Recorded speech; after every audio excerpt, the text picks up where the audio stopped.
ገብታችሁ ብትፈልጉት በአረብኛ ጽፋችሁ ብትፈልጉት ጣዖት ማለት ነው። ላ ኢላሃ ኢለላ ደግሞ ማለት ነው ማለት ነው። ላ የለም፣ ኢላህ ጣዖት፣ ኢለላ ከአላህ በስተቀር የለም፣ ጣዖት ከአላህ በስተቀር ማለት ነው ስያሜው ትርጉሙ። አንዴ አብዱል ፈታህ ሜቢ ኮፒ ሊንክ ካስለቀቀው እንትን በሉት እያስወጣ እንትን እያለኝ ነው። ለምን እንደሆነ አላውቅም። የተወሰነ ትንሽ ከቆየውኝ አካውንት ያስቸግረኛል።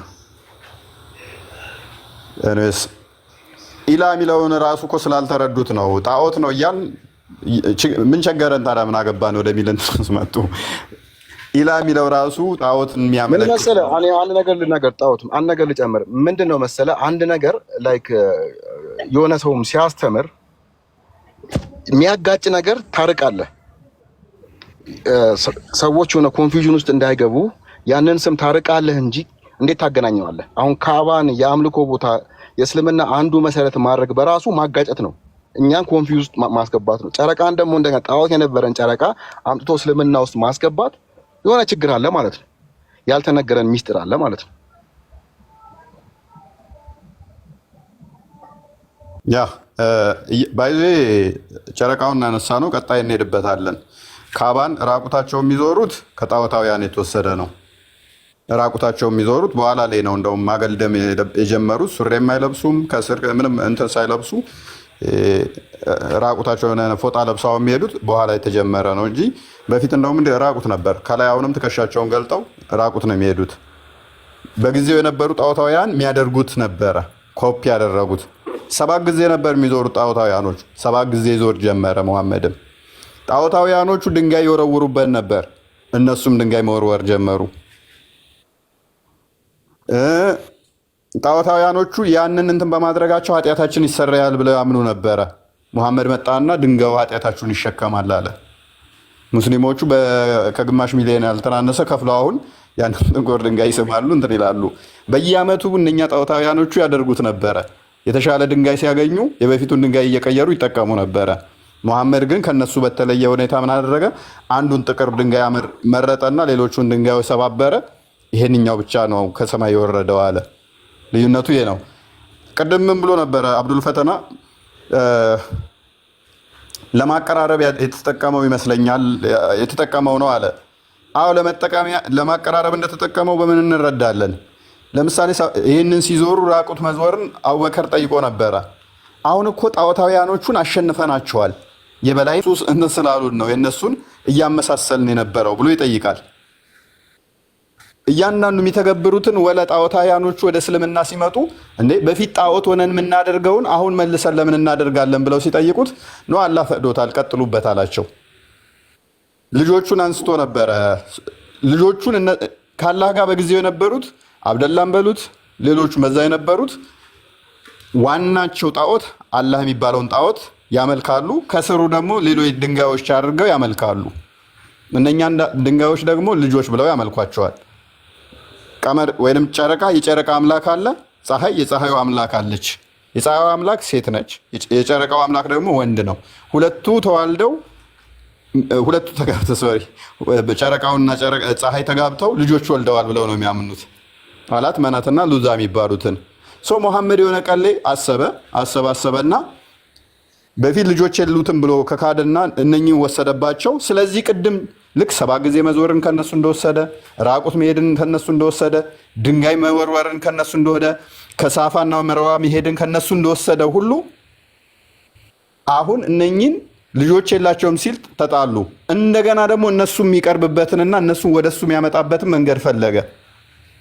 ስለዚህ እንደ ቀድሞ እንደነሱ ጋር ልስማ ማለትና አሁንም ደግሞ ምን አደረገ? ልጆች አሏቸው አላት መናትና ሉዛ ያላ ልጆች ናቸው ብሎ ወሰደ ማለት ነው።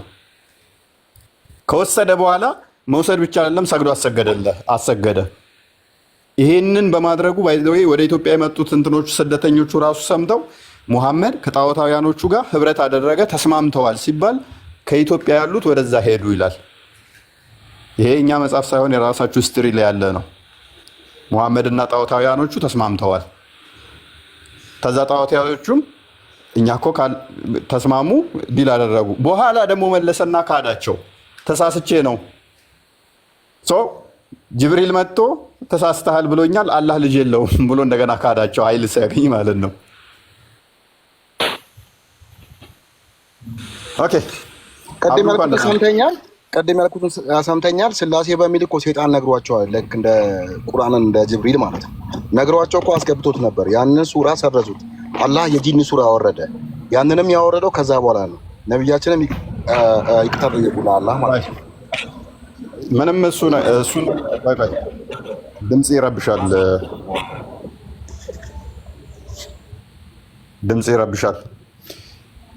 ምንም ሴጣን የነገረው ነገር የለም። ባይዞዬ ሴጣን ሳይሆን የነገረው ስላሴ ብሎ አይደለም። አብሻር የወሰደው ስላሴ ብሎ ሳይሆን ያላ ልጆች ብሎ ነው የወሰዳቸው። ሶስቱ ያላ ልጆች ብሎ ነው የወሰዳቸው። ስላሴ ብሎ ለምን መሰለህ? ይኸውልህ ከማርያም ጋር የሚያምኑ ሰዎችንም እኮ እነሱንም ለመሳብ ጭምር ነው። ገብቶሃል? ፀሐይን ላይክ እንደ ማርያም ልጆችን ደግሞ ልጅ የሚለውን ኮንሴፕት ደግሞ እንደ ኢየሱስ አድርጎ ሌሎችን አትራክት ለማድረግ ነው። ላይክ አይሁዶችንም ሊሆን ይችላል ሌሎች ክርስቲያን አማኞች ጭምር አትራክት ለማድረግ ነበር ይጠቀምበት ይሄንን። በባሌም በሞሌም ግን እንደዛ አድርጎ ታሪኩ እስከ ኢትዮጵያ ድረስ እንዲሰማ ሆኗል። መውሰዱ ማለት ነው። አሁን እኛ የሚለው ቃል ለምን ይመስላል? እፎይ እኛ አንተ የሚለው እኮ ከነዚህ ጋር የተያዘ ነው። ጨረቃ ፀሐይንና ልጆቹን ነው። እኛ አንተ እናንተ ምናምን የሚለው ያ ሱረቱ ነጂም 19ኛው አያ ላይ ያለላችሁ ከ18 ጀምሮ እስከ 22 አካባቢ እንደገናም ደግሞ ሱረቱ ሀጅ 22 52 ላይ ተፍሲራቶቹን በደንብ ያዋቸው። በተለይም እያንዳንዱ እንትን ስታዩ በደንብ ይህንን ይገልጽላችኋል ማለት ነው። የወረዱበት ተመሳሳይ እንትን እንደሆኑ ሙሐመድ ከጣዖታውያኖቹ ጋር ከእነሱ ጋር እንዴት ስምምነት እንዴት ከእነሱ እንደወሰደባቸው እያንዳንዱን እንትን ያደርገዋል ማለት ነው። ዮሐንስ አብዱ እንኳን ደህና መጣ። እንኳን ደህና ቆየኝ። ሰላም ነው? እግዚአብሔር ይመስገን። ሙስሊም ነህ? አለሁልህ። መልካም። እኔ ለማንኛውም እስልምና ላይ ጥያቄ የለብኝም። ጥያቄ ያለብኝ ክርስትናው ላይ ነው። አንተ እኔን ወደ ክርስትና ለመጥራት የምትፈልግ በዚህ እስልምና ጥያቄ ከሌለብህ ጥያቄያችን ማለት ነው። እናንተ ላይ ጥያቄ አለኝ። እናንተ ሃይማኖት ላይ አይ ጥያቄ ከሌለብህ እኮ ፉል ነህ ማለት ነው። አትፈልግም። ስለዚህ ምክንያቱም አንተ እኔን አሳምነህ ወደ ክርስትና ልጠራኝ ነው ወይስ ጥላቻ ለመዝራት ነው? አይ ለምን ጥላቻ እንድታሳውቀኝ ነው እንጂ ምንም ጥያቄ አሁን ይሄ ሁሉ ነገር ማለት አንተ ሰዎችን ወደ ኢየሱስ ወደ እግዚአብሔር ለመጥራት ነው አይደል? አብዱ ቆይ አንዴ ትመልስልናለህ። ከዛ በኋላ ጥያቄ ካለ ትጠይቀኛለህ። ችግር የለውም። ምንም ጥያቄ የለብኝም ካልክ ማለት ጥያቄ ምንም ከሌለብህ፣ ስለዚህ እኛንም ልታስረዳን ይገባ። ከ2000 በላይ ሰው አለ። አትሊስት 500 ሰው ሙስሊም ነው እዚህ ውስጥ ያለው። ገባኝ። የቁርአንም እውቀትም የለኝም። አንደኛ ነገር ሲጀመር እውቀትም የለኝም ምን ማለት ነው? አሁን እኮ ምንም ጥያቄም የለኝም ማለት እኮ ምን አውቃለሁ አልኩ። እስልምና ላይ ጥያቄ የለኝም። የእናንተ ሃይማኖት ላይ ግን ጥያቄ አለኝ። አንተ አሳምነኛ፣ በአንተ ሃይማኖት አሳምነኝ። ስለዚህ ሳታውቀው ነው ጥያቄ የሌለህ። መስኪን ነህ በጣም አንተ። ያንተ ሃይማኖት ላይ ጥያቄ አለኝ። ምን አለ ወንድማችን? ቁርአን ምንም አላውቅም አለ፣ ግን ምንም ጥያቄ የለኝም እስልምና ላይ። ብላይንድሊ ፎሎ ነው የሚያደርገው ማለት ነው እስልምና። ምንም ያውቀው ነገር የለም እስልምና ላይ ቁርአንን፣ ነገር ደግሞ ምንም ጥያቄ የለውም እስልምና ላይ። እየተከተለ ያለው ምንድን ነው? ክርስትና ላይ አይምሮን በጥያቄ ሞልቶ እስልምና ትክክል ነው ብሎ የሚከተለው። ቢያንስ ጨረቃን ጠይቀው እስኪ። ጨረቃን ለምን ጨረቃ መስጊድ ላይ ለምን እንደገባ ጠይቀው እስኪ። መልስ ካለው ማለት ነው እስልምና ላይ መልስ ካለው ጥያቄ ጠይቄ ለምን ቅር ይልሃል? እስቲ መልስልን። ጨረቃ ለምን ነው መስጊድ ላይ የተጠቀማችሁት? ጨረቃ መሀከሉ ለምን ቅር ይልሃል? ርዕስ ሽፍት ማድረጊያ እንደሆነች ስለምናውቃት ቶፒክ ሽፍት ማድረጊያ ስለሆነች። አንደኛው አንድ ነገር ልንገርህ ማለት ንጽጽርን ለመስራት አንተ በጣም ቁርአንን በጣም ማንበብ አለብህ። በጣም ይቀርሃል። ንጽጽር ለመስራት ይቀርሃል። አንተ እንኳን እነ ሁሴን ጋር ለመድረስ እነ ወሂድ ጋር ለመድረስ ያላነበብክ ሰውዬ እኔን አሁን ጀጅ ስታደርግ ማለት ነብይህ እኮ ሱራ 10:94 ላይ ክርስቲያኖችን ጠይቅ ነው የተባለው። ነብይህ ራሱ ሱራ 16:43-44 እኛን እንድጠይቅ ነው የታዘዝከው አንተ ራስህ። አንተ ምን አውቀህ ነው እኔን ጀጅ የምታደርገው? 19:13 ላይ ቡሃሪ ላይ አንተም ነብይህም ተከታዮችም ሁላችንም አናቅም ብሏል። መሀይም ነን ብሏል። በቀራ ላይ 79 ላይ ኢብን ከሲር የመሀይም ምሳሌ ነብያችን ነው፣ እሱን ነው የምንከተለው ብሏል። አትሊስት እኔ መሀይማን ተከታይ ስላልሆንኩኝ አታውቅም የሚለው እኔን አይመጥነኝም ማለት ነው። ከስሩን በማቀው ልክ አወራለሁኝ። ማንም ፐርፌክት ባይኖርም ማለት ነው፣ ግን ከነብዬ እሻላለሁ አትሊስት።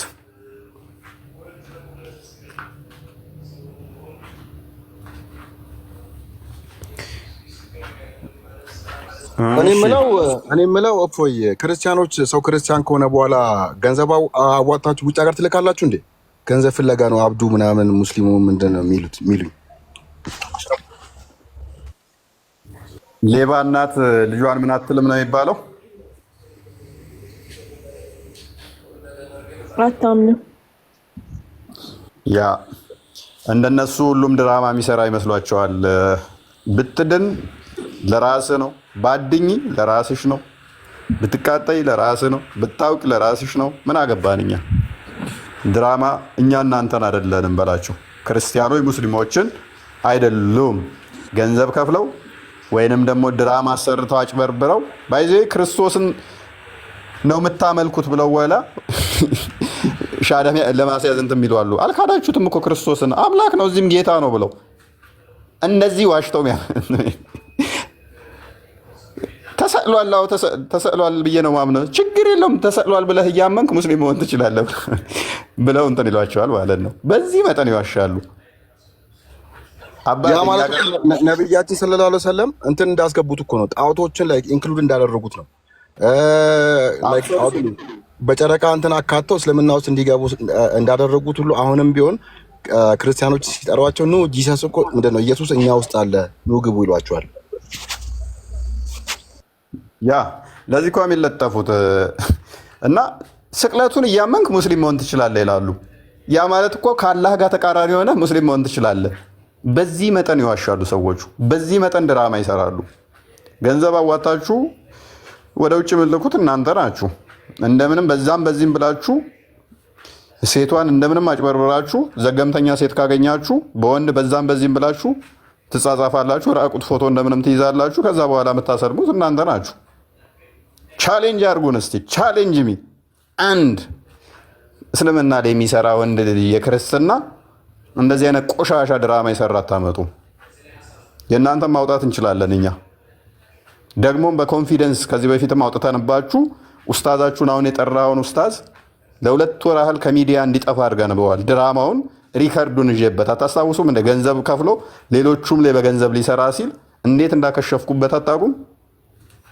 ቂም ዞብኝ መጥቶ ነው። ከዛ በኋላ ከፖለቲከኞችና ከእንትኖች ጋር እዛ ተነጋግረው መጥተው ያጮሁት በጾሙ ወቅት ያኔ 2 ወር ሚዲያ እንዳይገቡ ቲክቶክ እንዳይገቡ ድርሽ እንዳይሉ እንዳደረኳቸው ዘነጋችሁት እንዴ?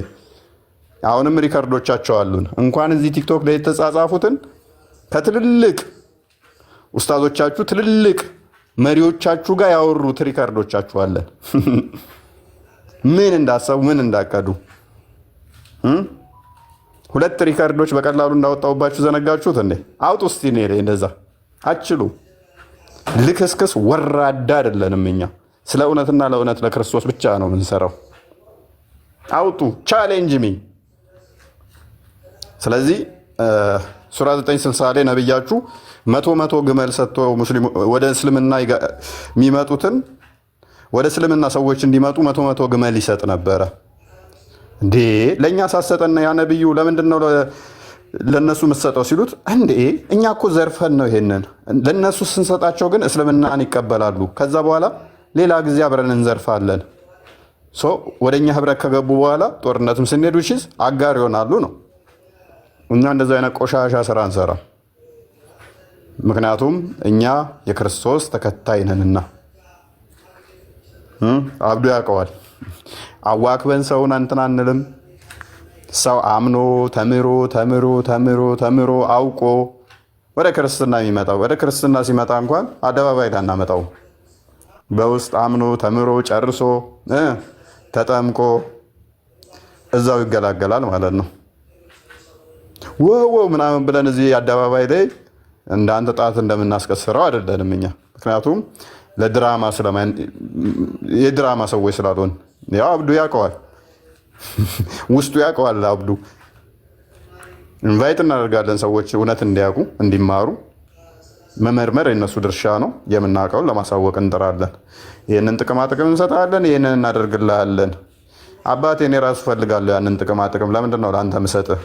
ትቀልዳለህ? በጥቅማ ጥቅም ልገዛህ ትፈልጋለህ? ቅዱስ ጴጥሮስ ገንዘብና ወርቅ የለንም እንሰጥህ፣ የናዝሬቱ ኢየሱስን እንሰጣለን ይላል።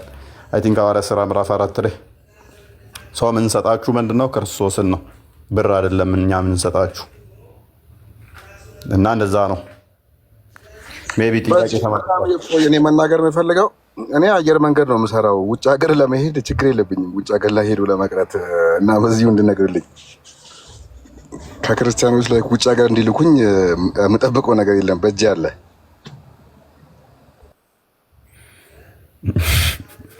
አሁን ደግሞ ዘህን ሂድ ይሉሃል። አሁን ደግሞ ዘህን ሂድ የሚል ይመጣልሃል። ተጠንቀቅ ሃናን።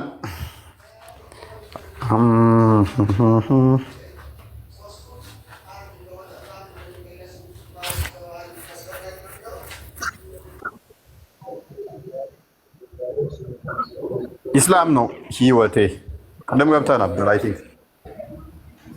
እስኪ ጥያቄ ልጠይቅህ ዛሬ ተቀበለኝ። ቅድም ገብተህ ነበረ ሳመልስልህ ወጣ ተበሳጭተህ። እሱን ችግር የለውም። እኛ ጨረቃ እንደማናመልክ ሁሉም ያውቃል። አንተ ስለዋሻህ ጥያቄ ልጠይቅህ። ምን ጨረቃ ታመልካለህ? መች ወጣኝ? ጥያቄ ልጠይቅህ። ጨረቃ ታመልካለህ? መች ወጣኝ? እኔ ያልኩት ምንድን ነው? ያልኩትን እኮ አልገባችሁትም። ከና አልገባችሁም። ሙዘኪር ኧረ ገብቶኛል። ችግር የለውም። እሱ ተው። እስኪ ጥያቄ ምንድን ነበረ? እኔ ምን ነበር ያልኩት? ለኛ ተው። ምን ነበር ያልኩት? ጨረቃ አምላኪዎች ነበሩ እያልኩ ነበር። የሆነ በጣም ጫጫታ አለ ስራ። የእኛ ጥያቄ ራሱ አልገባችሁም። የጨረቃውን አምላክ ስንል ጣዖቱን ነው እያልናችሁ ነው። ሁሉን የፈጠረው እኮ ፈጣሪ ነው። ነገር ግን ጣዖቱን ታመልካላችሁ።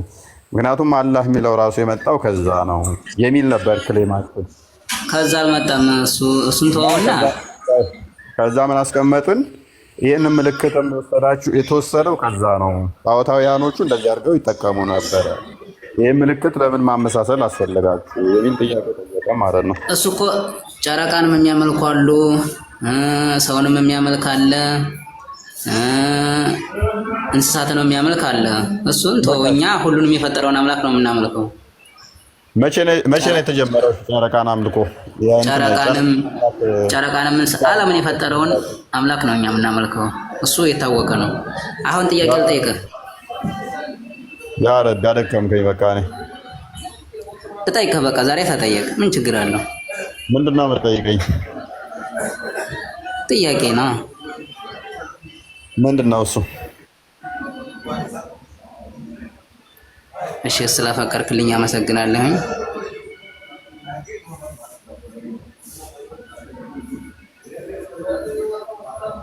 በክርስትና ስንት አምላክ ነው ያለው?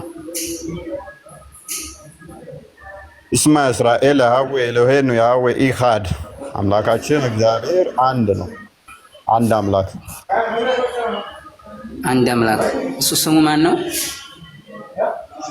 ያህዌ ያለና የነበረ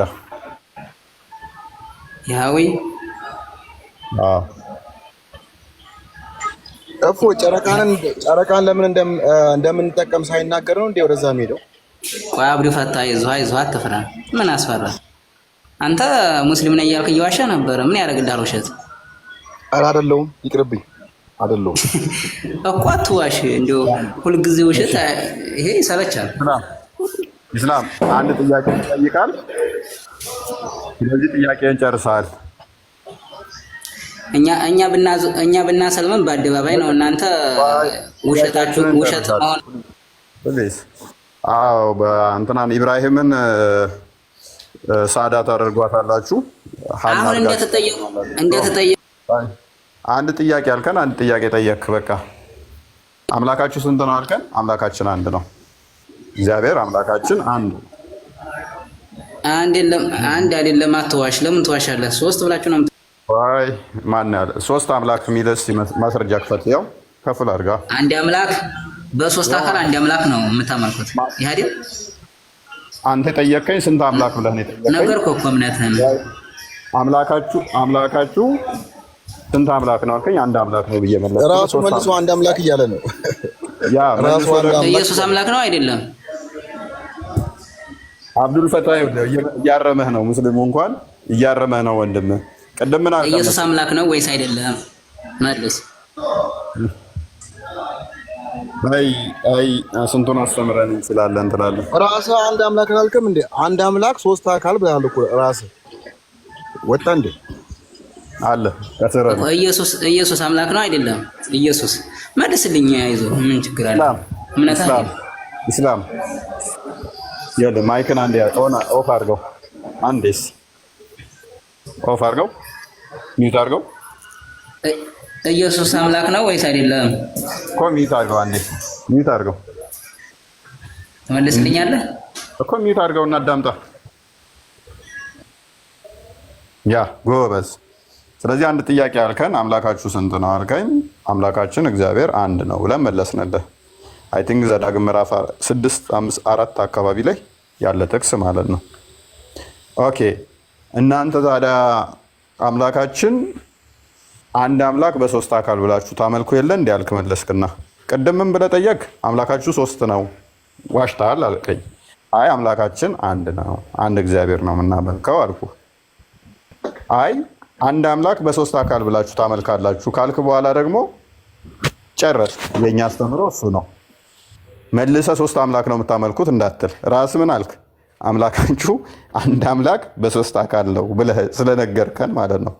ደን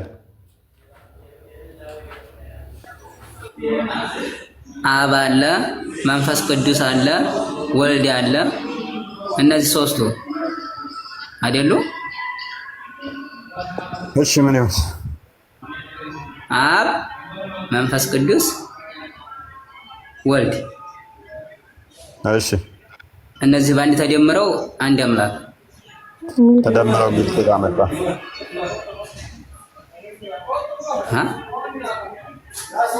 ለምን ኢየሱስ ብቻውን አምላክ አይሆንም? ተደምረው ሚል ከዛ መጣ። ደምረህ ነው አንድ አምላክ ያልከው። እንግዲህ አብ፣ ወልድ፣ መንፈስ ቅዱስ የሚል የለም። ማርካስ ቆይ አንዴ አላህ ባቱ አብ የማይታይ ነው። አብ የማይታይ አዳምጥ ቆይ አዳምጥ። አላህ ባቱን፣ ጭኑን፣ ፂሙን፣ ፀጉሩን፣ እግሩን ደምረህ ነው አንድ አምላክ ያልከው? ሌላ ቦታ አትግባ። ሌላ ቦታ አዳምጥ። እሺ አዳምጥ ቆይ አዳምጥ። የኛ አንድ ብቻ ነው። ተወሱ። እኛ በሶስት እያልን ነው። ወደሱ አዳምጥ። እፎይ አስወጣው። ርዕስ እያስቀየረ ነው እባክህ። እሺ ምን ተፈራላችሁ ግን? ለምን አትመልሱም? የእናንተ እባክህ ከስሩን በቃ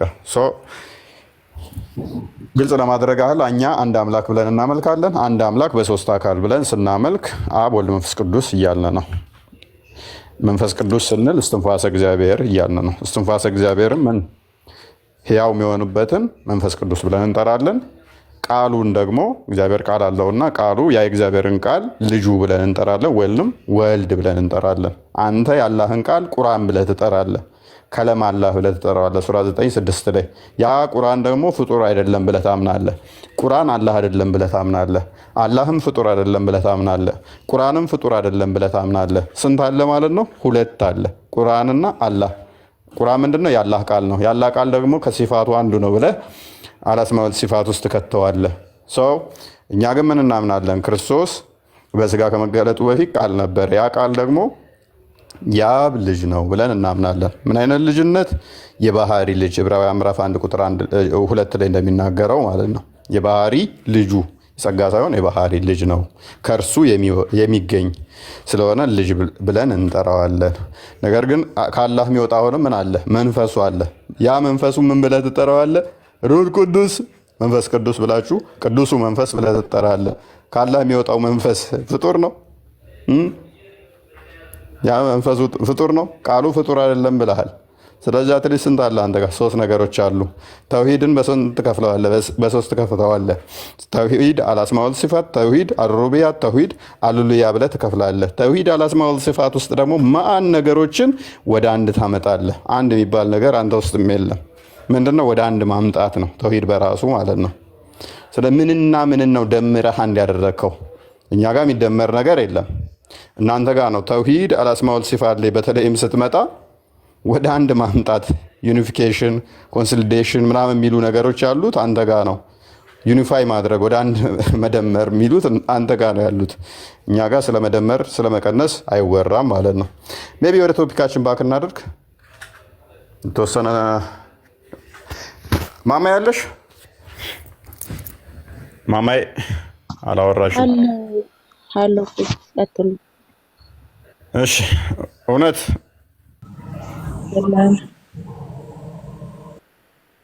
ይርታውሪ እሺ ለማንኛውም እንዴት ነው መሰላችሁ እኛ እያለን እየጠየቅናችሁ ያለሁት። እሺ እናንተ የምትሉትን ቃል እንቀበልና እናንተ በጨረቃ አታመልኩም፣ ከዛ በኋላ ደግሞ ግን በጨረቃ የሚያመልኩ ከእናንተ ከመሐመድ መነሳት በፊት ነበሩ እንበል። ታዲያ ለምንድን ነው ይህንን ይዛችሁ አማውን መጠቀም ያስፈለጋችሁ? እነዚህ አይነት ነገሮችንስ ለምን በመሐመድ ሲራዎች እና በቁርአኑ አስባብል ነዙል ላይ መጠቀስ አስፈለገ? ለምን? አሁን እንዴት ነው ቁርአኑ ግልጽና የተብራራ ነው። ከዛ በኋላ ደግሞ ነብዩ ከራሱ አይናገርም ብሎ አስቀምጧል አይደለ? ቁርአኑ ራሱ አይሚን ሐዲሶቹ ራሱ የተለያዩ ክፍል ላይ እንደዛ ብላ ተጠቅሷል። ስለዚህ እነዚህ ነገሮች ከየት አምጥታችሁ ነው የለጠፋችሁት የሰቀላችሁት? ለምልክትነትስ ለምንድን ነው ኢላህ ተብሎ ይመለክ የነበረውን የጣዖት ምልክት አምጥታችሁ በመስገጃ ቦታዎቻችሁ የሰቀላችሁት፣ ባንዲራዎቻችሁ ላይ ያስቀመጣችሁት? ቢያንስ የዛ እንኳን ማብራሪያ ሊኖራችሁ ይገባል። አይመለከተንም ምን አገባን ብለዋል እኮ። ምን አገባን እኮ መልስ አይሆንም። ባይዜ እየተጠቀምክበት ምን አገባኝ አለ እንዴ? እኔም ያልገባኝ እሱ አለ። ከጣዖታውያን የተወሰደ ነው እያልን ምን አገባኝ? ውዴታ እስከ ጀነት፣ ውዴታ ይሰማል። ውዴታ እንኳን ደህና መጣሽ። እንኳን ደህና ቆየ። መልካም። በመስጊድ ላይ ጨረቃ ተደርጎ ምልክት አይተሽ ታውቂያለሽ? ቆይ የምትሉትን ከመጀመሪያ ሰምቼዋለሁ። ነገር ግን አሁን የምታስገባቸው እስላም ነኝ ብለው የሚገቡት ምንንም የማያውቁ ምስኪኖችን እያስገባህ እሺ አንቺ ታውቂያለሽ መልሺ። መናገራችን እሺ አንቺ ታውቂያለሽ መልሺ። ወደ መልሱ ግቢ። ኖ እኔ አውቃለሁ እያልኩም ሳይሆን መነጋገር ካለብህ አንደኛ ስለ እስልምና በደንብ የሚያውቁ አሁን ክርስቲያን ሆኖ ስለ ክርስትና የማያውቅ ጋር ውዴታ እስከ ጀነት። እሺ አሁን ጥያቄ ልጠይቅሽ። እሺ ውዴታ እስከ ጀነት አዳምጪ። አሁን ይሄንን ፖለቲካ ሂጂና ኡስታዞችሽን ኑ እዛ ቤት ጥያቄ እየተጠየቅን ነው፣ ግራ ገብቶናል። ጨረቃ ከጣዖታውያን የተወሰደ ነው ምልክቱ። እነሱ አስቀድመው ሙንጋድ ብለው የሚጠቀሙትን ስሙንም ሳይቀር አላህ ከዛ የመጣ ነው እያሉን ነው። መሀከሉ ላይ ኮከብ ይከቱበት ነበር ጣዖታውያኖቹ፣ እኛም ኮከብ ከተንበታል። መስጊዳችን ላይ ሳይ ጨረቃ አለ፣ ከዛ መሀሉ ኮከብ አለ። ይሄ ደግሞ ከእስልምና በፊት ጣዖታውያኖቹ ለምልክትነት የሚጠቀሙት ነው። እኛ ለምን ይሄንን ምልክት አድርገን ተጠቀምን ብለሽ መጠየቅ እኮ ነው። 7 ለምን እንዞራለን? ጣዖታውያኖቹ ይዞሩ ነበረ። ድንጋይ ለምን እንወረውራለን? ጣዖታውያኖቹ አስቀድመው ስለሚወረውሩት። ወደ ሰፋና መረዋ ለምን እንሄዳለን? ጣዖታውያኖቹ አስቀድመው ስለሚሄዱ። ድንጋዩን ለምን እንዞራለን? ወደ ድንጋዩ በዓመት ለምን እንሄዳለን? አስቀድመው ጣዖታውያኖቹ ስላደረጉት። ለምን ልብሳችንን እዛ ቦታ ላይ አውልቀን ነው አገልድመን የምንዞረው? ምክንያቱም ጣዖታውያኖቹ አስቀድመው ስላደረጉት። ለምንድን ነው ይሄን ሁሉ ኮፒ ያደረግነው ብለሽ ጠይቂያቸው። ከዛ መጥተው ያስረዱን። እስኪ እንደዛ አይሻልም የኔ ውድ?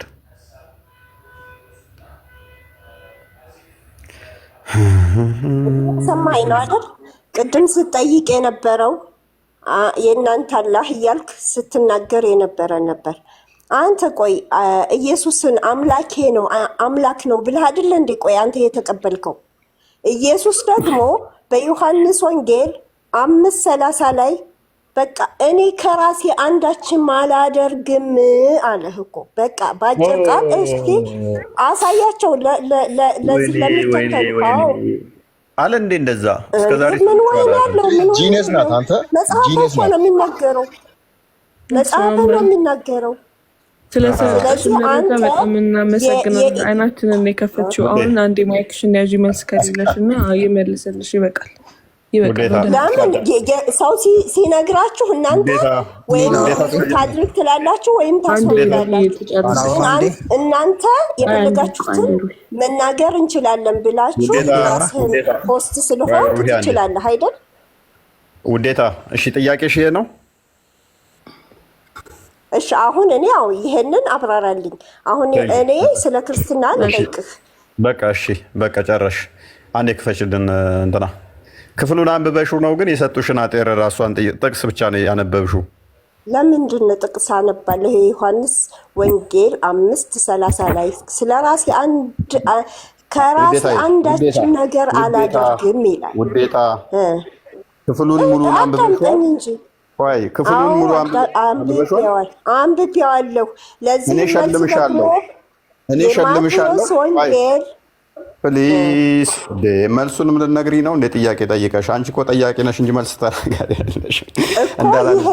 ማለት ከራሱ ልንገርሽ ውዴታዬ፣ እንዳላነበብሽ ልንገርሽ።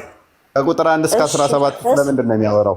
ከቁጥር 1 እስከ 17 ስለምንድን ነው የሚያወራው? እስኪ አንብበው። ጭራሽ አንብቤዋለሁ አልሽኝ እኮ። አንብቤዋለሁ ብለሽኝ ነበር እኮ አሁን ቁጥሩን ታውቀዋለሽ? ቁጥሩ ስንት ላይ ነው? ቁጥሩንማ ዛለሽ ስለሆነች የዮሐንስ ወንጌል 5:30 ላይ ምን ይላል? ሙሉ አውዱን አውርተሽ ታውቂያለሽ? አንብበሽ ታውቂያለሽ እህታችን? አነባለሁ። አይሽ በቃ ቁጥር 17 ጀምሮ ክፈች። በቃ ይሄንን ጠይቄሻለሁ፣ ይሄንን አብራራልኝ። እሺ በቃ ሙሉ አውዱን አንብቤዋለሁ አላልሽም? ውዴታዬ ማይክ ያዥ። እሺ ታብራራልሻለች። ለማማ ይልልቀቅላት፣ እሷ በደንብ ታብራራልሽ። እንደውም ከኔ ማማ ይቀጥል። እሺ እንግዲህ ሙስሊም ወገኖቻችን ያው የተሰጣቸውን ጥቅሶች ብቻ ነው የሚይዙትና የሚመጡትና አውዱን ካያችሁት ጌታችን ኢየሱስ ያንን መጻጉዕን 38 ዓመት ሙሉ ሲታመም የነበረን ሰው ፈወሰ። ሲፈውስ ማን ያዳነህ ብለው ጠየቁት እነዚህ አይሁዳውያን። ኢየሱስ የሚባለው ሰው አዳነኝ አላቸው። በምን ቀን? በሰንበት ቀን ማለት ነው። እና እነዚህ ሰዎች በጣም ኢየሱስ ክርስቶስ እንዴት ሰንበትን ይሽራል? ምክንያቱም ዘጸአት ምዕራፍ 34:15 ላይ ሰንበትን የሚሽር እርሱ ፈጽሞ ይገደል ስለተባለ ሰንበት የእግዚአብሔር ቀን ናት። እቺን ቀን ማንም አይሰራባትም። ስለዚህ እቺ ቀን የእግዚአብሔር ቀን ስለሆነች በዚህ ቀን ኢየሱስ ክርስቶስን ስላላወቁት ያለ ሙሴ ሕግና ስርዓትን የሰጠው አምላክ በስጋ እንደተገለጠ ስላላወቁ እንዴት በሰንበት ቀን ይሰራል ብለው ይፈልጉት ነበር፣ ሊገሉት ማለት ነው። እንዲህ ይላል ቁጥር 16 ጀምሮ። ስለዚህም በሰንበት ይህን ስላደረገ አይሁድ ኢየሱስን ያሳድዱት ነበር፣ ሊገሉትም ይፈልጉ ነበር አለ። በደንብ አስተውይ እህታችን፣ ሊገሉት ይፈልጉት ነበር። ከዛስ ጌታችን ኢየሱስ ምን ብሎ መለሰላቸው? ኢየሱስ ግን አለ አባቴ እስከዛሬ ይሰራል እኔም ደግሞ እሰራለሁ ብሎ መለሰላቸው። አባቴ ሰንበት ነው ብሎ ፍጥረታትን መመገብን አያቆምም። አባቴ ሰንበት ነው ብሎ ሰዎችን መፈወስን አያቆምም። ስለዚህ አባቴ የሚሰራውን ሁሉ እኔም እሰራለሁ አለ። እስከምትለዋን አማርኛ ቃል ያዟት። በነገራችን ላይ እስከ ሲል አባቴ ስነ ፍጥረትን ከጀመረበት ሰዓት ጀምሮ እስካሁን እሰራለሁ እያለ ነው። ማለትም አባቴ ከሚሰራበት ቅጽበትና ሰዓት ጀምሮ እኔም እስካሁን እየሰራው ነው ብሎ እየተናገረ እንደሆነ ግልጽ ነው። ምክንያቱም መጽሐፍ ምሳሌ ምዕራፍ 8 ቁጥር 24 ጀምሮ እንደተናገረው ሰማያትን በዘረጋ ጊዜ እኔ በእርሱ ዘንድ ታታሪ ሰራተኛ ነበርኩ እንዳለው ማለት ነው። ስለዚህ ፍጥረታትን ሲፈጥርም ጭምር እርሱ አብሮት እንደሆነና ይሰራ እንደነበረ የሚያመለክት ቃል ነው። እስከምትለዋ ቃል በራሱ ማለት ነው። ለዚህ ምን አላቸው? አባቴ እስከዛሬ ይሰራል እኔም ደግሞ እሰራለሁ። አባቱ ፍጥረታትን መመገብን ወይም ደግሞ ለፍጥረታት የሚያስፈልጋቸውን ማድረጉን አያቆምም ሰንበት ነው ብሎ መዝሙር 121 ቁጥር 3 ላይ የእስራኤል አምላክ አይተኛም አያንቀላፋም ይላል። ስለዚህ ይህ አምላካችን ፍጥረታትን ለመጠበቅ የሚተኛና የሚያንቀላፋ አይደለም። ስለዚህ ወልድም ደግሞ የእርሱ ባህሪ የሚይዝ ነውና ፍጥረታትን መመገቡን ወይም ፍጥረታትን መፈወሱን መጠበቁን የሚያቆም አይደለም ማለት ነው። ስለዚህ ምን አላቸው? አባቴ እስከዛሬ ይሰራል እኔም ደግሞ እሰራለሁ ብሎ መለሰላቸው አለ። ቁጥር 18 ላይ መለሳለና ምን አላቸው? እንግዲህ ሰንበትን ስለሻረ ዮሐንስ ምን አለ? እንግዲህ አለ ሰንበትን ስለሻረ ብቻ አይደለም፣ ነገር ግን ደግሞ ራሱን ከእግዚአብሔር ጋር አስተካክሎ እግዚአብሔር አባቴ ነው ስላለ፣ ስለዚህ አይሁድ ሊገሉት አብዝተው ይፈልጉት ነበር አለ። ስለዚህ አይሁዳውያን መጻጉዕን ስለፈወሰ በሰንበት ቀን ስለፈወሰ ስለሰራ ብቻ ሳይሆን ራሱን ከእግዚአብሔር ጋር ስላስተካከለም ጭምር አይሁዳውያን ሊገሉት ይፈልጋሉ እግዚአብሔር አባቴ ነው ስላለ። ኦኬ ኢየሱስ ክርስቶስ እግዚአብሔር አባቴ ነው ሲል ለምንድነው አይሁዳውያን የተቀየሙት? ራሳቸው እግዚአብሔር ልጆች ነን ይላሉ። ዮሐንስ ወንጌል ምዕራፍ 8 ቁጥር 42 ላይ እኛስ ከዝሙት አልተወለድንም ለእኛስ አንድ አባት አለን እርሱም እግዚአብሔር ነው ብለዋል አይደል? የእግዚአብሔር ልጆች ነን ብለው ይኩራራሉ። እንደውም በአህዛብ ላይ የሚኩራሩት እነሱ ናቸው። የእግዚአብሔር ልጆች ነን የተመረጥን ህዝቦች ነን እያሉ አይደለ?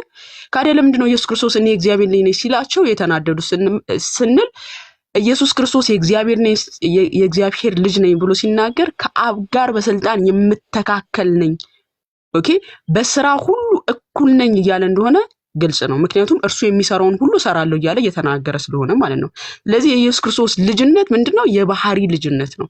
እነሱስ የእግዚአብሔር ልጅ ነን ሲሉ እግዚአብሔር ስለመረጣቸው ብቻ ነው።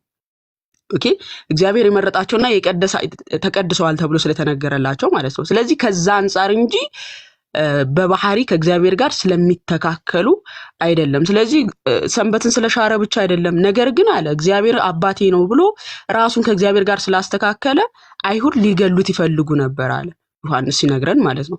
ቁጥር 19 ላይ ኢየሱስ ምን ብሎ መለሰላቸው? በጣም የምወደው ጥቅስ ነው እዚህ ጋር።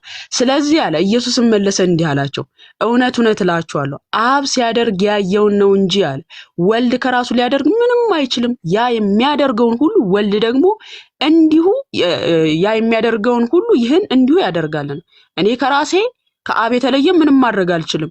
ነገር ግን አለ አብ የሚያደርገውን ሁሉ ግን አደርጋለሁ። ከአብ የተለየ ነገር ካደረገ ሁለተኛ መለኮት ይመጣል ማለት ነው። ሁለት ፍቃድ ይመጣል ማለት ነው። ከአብ የተለየን ስራ ለምሳሌ አብ ህይወትን ሲሰጥ ወልድ ሊገድል አይችልም። ምክንያቱም በፍቃድ በስልጣን በአገዛዝ አንድ ስለሆኑ። አብ የሚያደርገውን ሁሉ ግን ምን አደርጋለሁ? እኔ አደርጋለሁ። ኦኬ አብ ሲያደርግ ያየውን ነው እንጂ ወልድ ከራሱ ምንም አይችልም ካለ በኋላ ያ የሚያደርገውን ሁሉ ወልድ ደግሞ እንዲሁ ያደርጋል። አብ የሚያደርገውን ሁሉ ወልድ እኔ ያደርጋለሁ አለ። ከዛ የተለየ ግን ማድረግ አይችልም። ለምን? ስልጣን አገዛዛቸው አንድ ስለሆነ ማለት ነው። ፍቃዳቸው አንድ ስለሆነ ማለት ነው። ቁጥር 20 ላይ ምን አለ? አብ ወልድን ይወዳልና የሚያደርገውን ሁሉ ያሳየዋል፣ እናንተም ትደነቁ ዘንድ ከዚህ የሚበልጥ ስራ ያሳየዋል። አብ ይኸውልሽ አሁን ክርስቶስ ኢየሱስ ከምን አንጻር እንደተናገረ ራሱ እዛው ጋር መለሰው። አብ ሙታንን እንደሚያነሳ ህይወትም እንደሚሰጣቸው አብ ለፍጥረታት ፍጥረታትን ከሙታን ያስነሳል አይደለ? ህይወትም እንደሚሰጣቸው እንዲሁ ልክ አብ እንደሚያደርገው እንዲሁ ወልድ ደግሞ ለሚወዳቸው ህይወትን ይሰጣቸዋል። አብ እንደሚያደርገው ማለት ነው።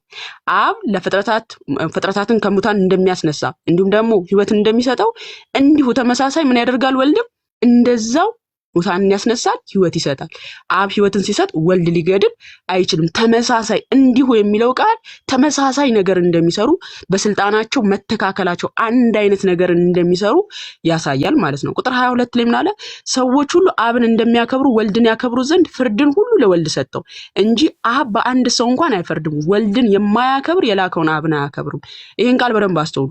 ሰዎች ሁሉ አብን እንደሚያከብሩት ማለት እኛ አብን በምንድን ነው የምናከብረው? በአምልኮት ነው የምናከብረው አምላካችን ያህዌን አይደለ? ሰዎች ሁሉ አብን እንደሚያከብሩ ወልድን ያከብሩ ዘንድ ማለት ልክ ለአብ የሚገባው አምልኮት ሁሉ ለወልድም እንደሚገባው እየነገረን ነው። አብን የምናከብረው በምንድን ነው? በአምልኮት ነው።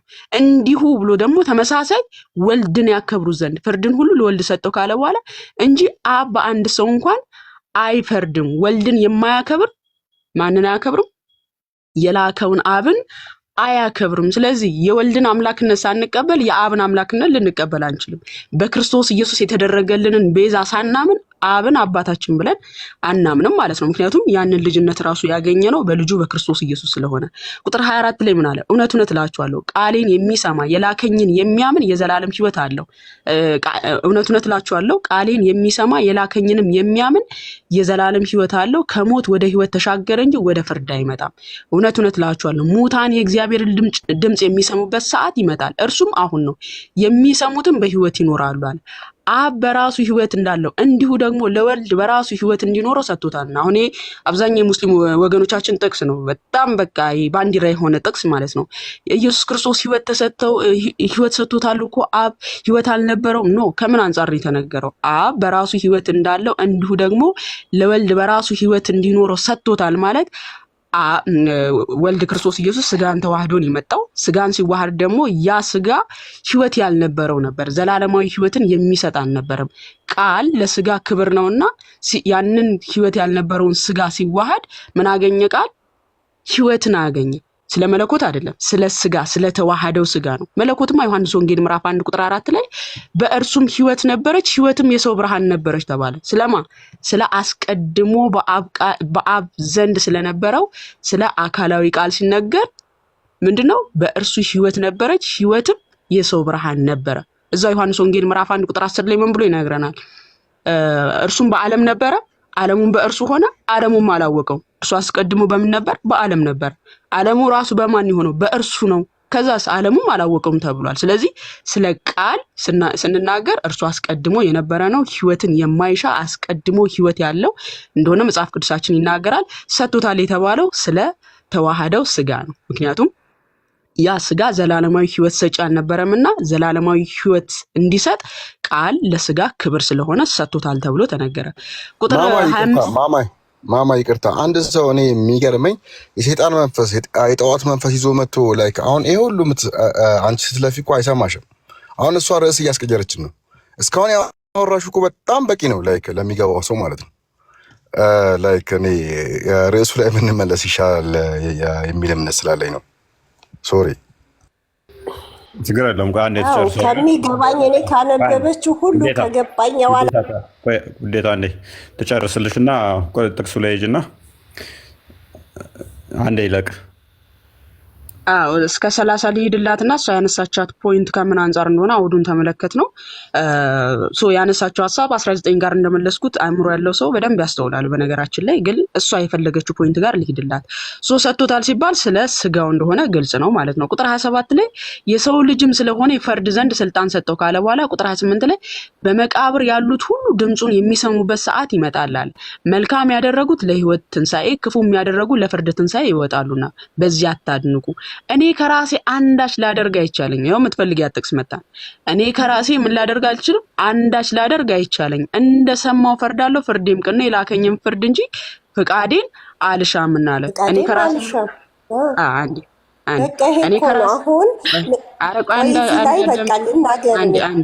አንዴ ልጨርስና ሀሳብሽን እንሰማለን። እኔ ከራሴ አንዳች ማድረግ አይቻለኝም ብሎ ሲናገር ቁጥር 19 ላይ ምን ብያችኋለሁ? አብ ሲያደርግ ያየውን ነው እንጂ እኔ ከራሴ ምን ማድረግ አልችልም ብሏል። ከራስ ቆይ አንዴ አትግቢ ልጨርስ። አብ ሲያደርግ ያየሁትን ነው እንጂ እኔ ከራሴ ማድረግ አልችልም ብሎ ተናግሮ አብ ያደረገውን ግን ሁሉን ያደርጋለሁ ብሏል። ተመልከቱ። አብ ያደረገውን ሁሉ ምን አደርጋለሁ ብሏል? እኔ ያደርጋለሁ። ነገር ግን ከእርሱ የተለየ ስራን አልሰራም ነው። እኔ ከራሴ አንዳች ላደርግ አይቻለኝም ሲል አምላካዊ ስራ ከአብ የተለየን ስራ አልሰራም። እንዲሁም ደግሞ የላከኝን ፍቃድ እንጂ ፍቃዴን አልሻም ሲል የአብ ፍቃድ ምንድነው? ውረድ ተወለድ የሰው ልጆችን አድን ነው። የወልድ ፍቃድስ ማቴዎስ ወንጌል ምዕራፍ 28 ቁጥር 24 ላይ ለብዙዎች ቤዛ እንድሆን መጥቻለሁ አይደል ያለው? ኦኬ ለሰው ልጅ ላገለግል እንጂ እንዲያገለግሉኝ አልመጣሁም እንዲሁም ቤዛ ልሆን ብሎ ተናግሮ የለ። ስለዚህ ቤዛ ሊሆን በፍቃዱ መጥቷል። የአብ ፍቃድ ምንድነው? ለሰው ልጆች ቤዛ ይሆን ዘንድ ነው። የመንፈስ ቅዱስስ ፍቃድ ሲባል ይሄው ወልድ ክርስቶስ ኢየሱስ መጥቶ ስለኛ ቤዛ ይሆን ዘንድ ነው። ስለዚህ ከዚህ የተለየ ሐሳብ ወይም ከዚህ የተለየ ፍቃድ የለኝም። የአብ ፍቃድ የኔም ፍቃድ ነው። ሌላ ፍቃድ ኖሮኝ ያንን ፍቃድ ይልሽ አልመጣሁም ነው። ስለዚህ ከራሴ አንዳች ማድረግ አይቻለኝም ብሎ ሲናገር ከአብ የተለየ አምላካዊ ስራን ላደርግ አይቻለኝም እያለ እንጂ ስለ ችሎታ ወይም ደግሞ ስለመቻል አይደለም፣ ከፍቃድ አንጻር ነው። ከስላሴ አንጻር አንድ ፍቃድ ስለሆነ ከአብ የተለየን ስራ መስራት አልችልም። ምክንያቱም ለምሳሌ አብ ህይወትን ሲሰጥ ወልድ ከገደለ ሁለት መለኮት ነው ይባላል ማለት ነው። ኦኬ ሁለት የተለያየ ፍቃድ አላቸው ማለት ነው። ወልድ የራሱን ፍቃድ ይፈጽማል፣ አብ የራሱን ፍቃድ ይፈጽማል ከተባለ ሁለት መለኮት ይመጣል ማለት ነው። ስለዚህ ወልድ ክርስቶስ ኢየሱስ እኔ ከራሴ አንዳች ማድረግ አይቻለኝም ብሎ ሲናገር ቁጥር 19 ላይ እንደተናገረው አብ ሲያደርግ ያየሁትን ነው እንጂ ከአብ የተለየ አላደርግም፣ ያ የሚያደርገውን ሁሉ እኔ ያደርጋለሁ ብሎ እንደተናገረው ከፍቃድ አንጻር እንጂ ከመለኮት አንጻር አይደለም። ከኮመንተሪን ከፈለግሽ አሁን ከፍቻ ሳይሻለሁ። ቅዱስ ዮሐንስ አፈወርቅ እንደው ሰው እንኳን ክፉና ደጉን ለይቶ ያውቃል ማለት ችግር የለውም። እኔ አላፍርበትም። ልንገርሽ አሁን ሁሉ ያነበብሽው የእሱን አምላክነት ሳይሆን የሚገልጸው ነብይ ሆኖ ከአምላኩ የታዘዘውን ትእዛዝ መጥቶ እንደሚያደርግ ነው። በቃ እዚህ ጋር ይገባሻል። ስለዚህ ከራሱ አይደለም ማለት ከእውነቱ ነው። አዎ ከራሱ አይደለም። እኔን አምልኩኝ ብሏል አላለም። ገብቶሻል? ውዴታ አዳምጪ። አብዱል ፈትና ያለው ተከሰተ ወይ ሜት አድርጋትና ማጠቃለያ ስጥና ትውረድ ወደ ርዕሳችን እንመለስ። ኖ በቃ በዚህ ራሱ ያከራክረናል። በቃ አሁን እናንተ ስለ ነብዩ መሐመድ ስለ ብዙ ነገር ታወራላችሁ። ውዴታ አዳምጪ አንዴ ክፈችው። እውነት ቆይ አዳምጪና ከ2000 በላይ ሰው ስላለ ይታዘብሻል። እየተደማመጥን እናውራ። ምንም አይታዘበኝም። እኔ ይህን ጥያቄ ነው ዛሬ የመጣሁት ከእናንተ ማለት ነው። ገብቶሃል? ይህንን ግልጽ እንድታደርግ ግን ያነበበችው ሁሉ ነብይነቱን የሚገልጽ ነው እንጂ ፈጣሪነቱን በፍጹም አይገልጽም። ማንኛውም ነብይ ሲመጣ አድርግ። ኧረ አዳምጪ እባክሽን አዳምጪ። ከመቃብር የሚያስነሳ ነብይ ታሳይኛለሽ በትንሣኤ ቀን በቂያማ ዕለት ሱረቱ ሀጅ ላይ 6ኛው አያ ላይ እኔ ብቻ ነኝ አላህ ይላል። ከመቃብር ድምፄን የሚሰሙትና ማስነሳቸው የትኛው ነብይ ከመቃብር በትንሣኤ ዕለት አስነሳለሁ የሚል ካሳየሽኝ ቲክቶክ አቆማለሁ፣ አልገባም። ቁርአንሽ ላይ አላህን ሐሰተኛ ታደርጊያለሽ። ሱረት ሀጅ አያ አይሚን 6ኛ ኖ ሱራ 23 6 እና 7 22 አሁን ልክ ነው። 22 ሀጅ ላይ ነው። ሱረት ሀጅ ነው። እኔ ብቻ ነኝ ይላል። ስለዚህ የትኛውም ነቢይ ምናምን እያልሽ አትበይ። እሷ የጠቀሰችልሽ 17 ላይ አባቴ እስከዛሬ ይሰራል እኔም እስከዛሬ ይሰራለሁ አለ፣ ሰንበትን ሽሮ። ሱራ በቀራ ላይ 65 ላይ ሰንበትን የሚሰራ አላህ ብቻ ነው ይላል። በሰንበት የሰሩትን ወደ ጦጣና ወደ ዝንጀሮ ቀይሯቸዋል። በሰንበት ለምን ሰራችሁ ብሎ በሰንበት ከአላህ ውጪ ማንም መስራት ስለማይቻል ማለት ነው። አይሁዶችም የተቃወሙት ከአምላክ በስተቀር ቁርአን ከመጽሐፍ ቅዱስ የተወረሰ ነው ብላችሁ አዳምጪ።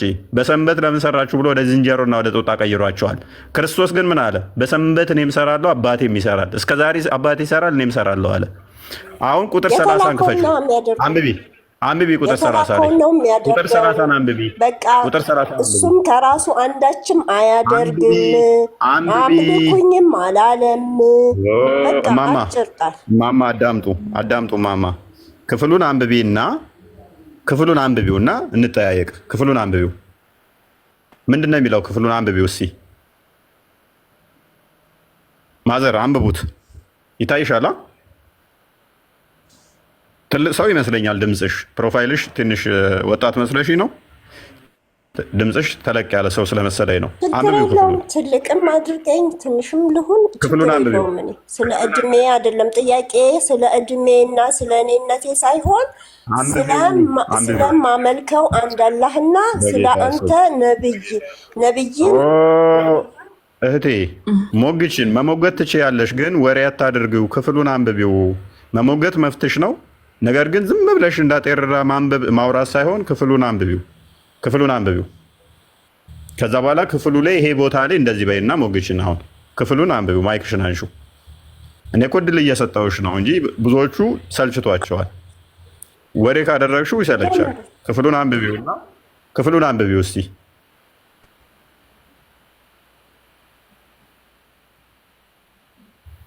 የምኑን ክፍል ነው ማንበል?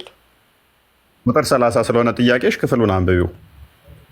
እኔ ከራሴ ምን ይላል? አንዳችም ላደርግ አልችልም። እንደሰማሁ ፈርዳለሁ፣ ፍርዴም ቅን ነው። የላከኝን ፈቃድ እንጂ ፈቃዴን አልሻም። በቃ 4 ነጥብ። እኔ ከራሴ አላደርግም። ፕሊስ እኔ አዳምጪ። ስለ እኔ የሚመሰክር ፕሊስ ኧረ እባክሽ ሌላ ቦታ አትሂጂ። ቆይ እኔ ቁጥር ስለ 30 ራሴ ብቻ ብመሰክር አለህ እኮ በቃ ምስክሬ ምንድን ነው የሚለው?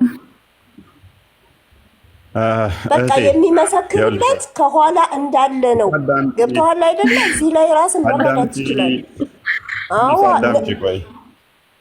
አዳምጪ።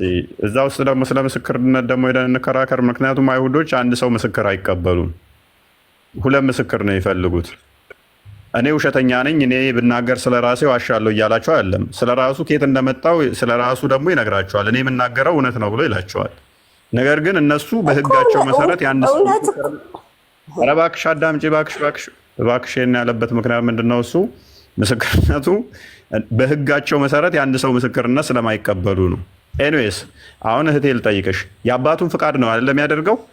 አሁን ማይክሽን አንሺና ነው አይደለም በይ። የላከኝን ፍቃድ ነው ብሏል። የአባቱን ፍቃድ ነው የሚያደርገው አይደለም? ልንገርህ፣ የራስህን መጽሐፍ ከማጣመም በትክክል እኔም አማርኛ ማነበው አንተም አማርኛ ነው የምታነበው። ገብቶሃል አይደል? ስላልተረዳችሁ ሌላ መንፈስ ስላለ የሚለው ነገር ለአንተ የተገጠመልህ ሚሞሪ፣ ለአንተ የተገጠመልህ አይምሮ። እኔ እፎይ አንተም ቢያደርገኝ ሞጣ እንዳለው ሰባተኛ ሰማይ ነበር ምልካት። ለምንድን ነው የምጠቀማት? እኔ ከስር ያሉ ማይንዳቸው የማይጠቀሙ ሰዎች እንዲጠቀሙ እናደርግበታለን። አንተ ቆይማ አንብበን ተረዳን ያለውን ነገር ማለት ነው። አንተ በምን አማርኛ አንብበው ነው? በመንፈስ ካልሆነ አይገባችሁም የሚባል ነገር እኮ ነው። የእናንተ አልወጣኝም። በመንፈስ ካልሆነ አይገባችሁም አላልኩም። የላከኝን ፍቃድ እንጂ ፍቃዴን አልሻም ነው ያለው። ስለዚህ የአባቱ ፍቃድ ነው አይደለም? ስናነበው ይገባናል። አልወጣኝም፣ አይገባኝ። እህቴ ቆይ አዳምጪ። እንዲህ ነው ያለው አይደለ? የላከኝን ፍቃድ እንጂ ፍቃዴን አልሻም አለ አይደለ? ስለዚህ የሚያደርገው የላከውን ፍቃድ ነው አይደለ እህታችን? እሺ፣ የራሱን የተላከበትን ነው የመጣው። ክፍሉ የሚለውን ብቻ እንበል እህታችን። የላከኝን ፍቃድ እንጂ ፍቃዴን አልሻም ሲል ፍቃድ ነው፣ ፍቃዴን አልሻም ማለት ያንን የተላከውን ለህዝቡ መረረውም ጣፈጠውም ሊያስተላልፍ ነው የመጣው። መልካም እሺ። ስለዚህ ያ ፍቃድ የአባቱ ፍቃድ ነው አይደለ? የአብ ፍቃድ ነው፣ እሱን ሊያስተላልፍ ነው የመጣው። አዎ መልካም። የአባቱ ፍቃድ ነው እንጂ አዛዥ እንዳልሆነ ፈጣሪ እንዳልሆነ ነው እዚህ ላይ የሚገልጸው እንጂ። ኧረ በጌታ ስም አዳምጪ። ቆይ የአባቱ ፍቃድ ምንድን ነው? እሱ ታውቂዋለሽ? የአባቱን ፍቃድ ታውቂያለሽ እህታችን? ስለዚህ ፍቃዱን ነው እንስማማ። ስለዚህ ክርስቶስ እንደ መጽሐፍ ቅዱስህ እኮ ነው እኔ የምጠይቅህ፣ እንደ መጽሐፍ ቅዱስህ እሱ ፈቃዴን አልሻም የራሴን አይደለም ከኔ አንዳችም ነገር አላደርግም እኮ። ችግር የለውም ተስማማው እኮ።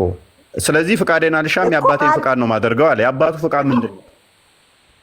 አድርግ የተባለውን አስተላልፍ የተባለውን ለሰዎች ያስተላልፋል። ከዛ ላሳየሽ። እሺ እቴ በቃ አድኗል አይደለ?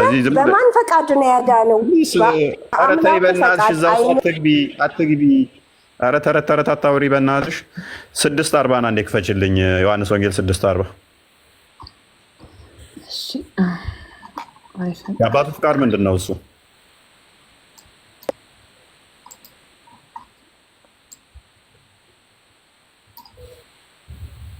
እንደ ጥቅስ ፈቶ ይለቋቸዋል። እዚህ ሰው ናዛ ይበላሉ።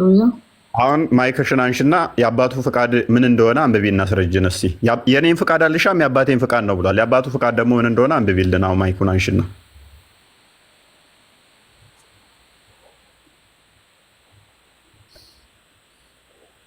ድምፅሽ አይሰማም። አሁን አንብቢው ጮክ በይና።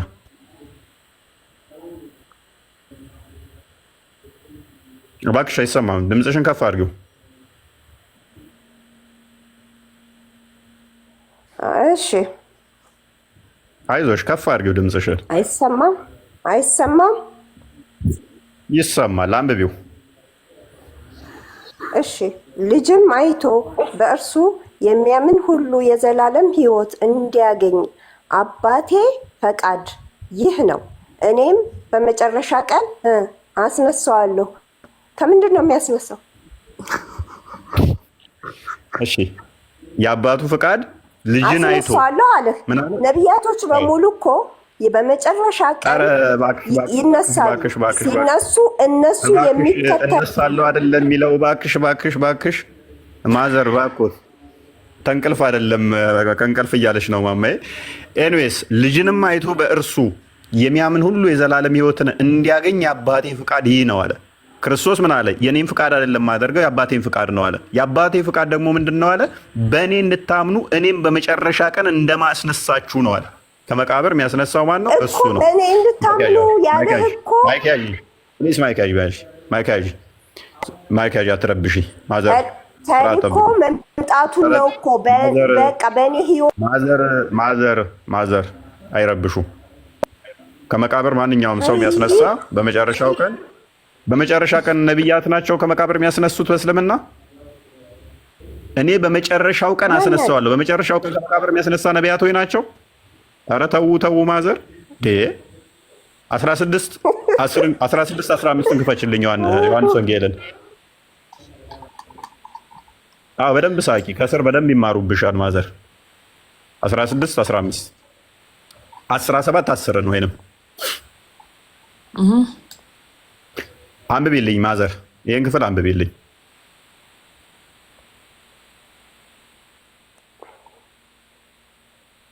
አንብቤው ማዘር።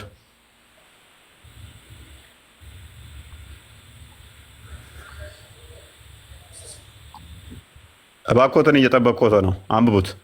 ማንበብ ላይ ለምንድን ነው ስታክ የሚያደርጉት? ለማውራት ይቸኩላሉ። ማይኮት ተነስቷል። አንብቡት። ማንበብ ይችላሉ። ቀይሪላት 17-10 አድርጊላት። ይሄንኛው አልገባትም።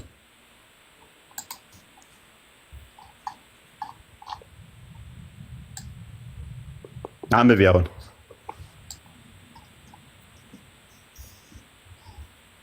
ማዘር እየጠበቅኖት ነው። አንብቡት። ድምጽ ይሰማል?